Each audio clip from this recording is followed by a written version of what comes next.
মাঠে এবং মাঠের বাইরে দুঃসময়ে যেন কিছুতেই কাটছে না সাকিব আল হাসানের। এবার দুর্নীতি দমন কমিশনের এক আবেদনের প্রেক্ষিতে বিদেশ যাত্রায় নিষেধাজ্ঞা দিয়েছে তাকে। সোমবার ঢাকা মহানগরের জ্যেষ্ঠ বিশেষ জজ মোহাম্মদ জাকির হোসেন সোমবার এই আদেশ দেন।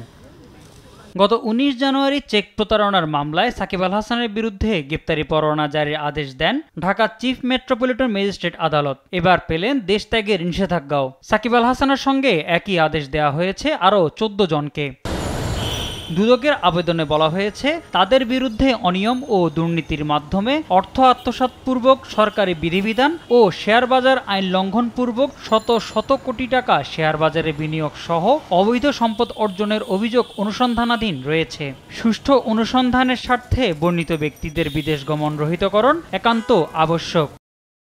অবশ্য দেশ ত্যাগে নিষেধাজ্ঞা দেওয়ার আগে থেকেই সাকিব আল হাসান দেশের বাইরে অবস্থান করছেন। গত বছরের ৫ আগস্ট ছাত্র জনতার তীব্র গণ আন্দোলনের মুখে আওয়ামী লীগ সরকারের পতনের সময় খেলার জন্য কানাডায় ছিলেন সাকিব। বর্তমানে তিনি সপরিবারে যুক্তরাষ্ট্রে অবস্থান করছেন।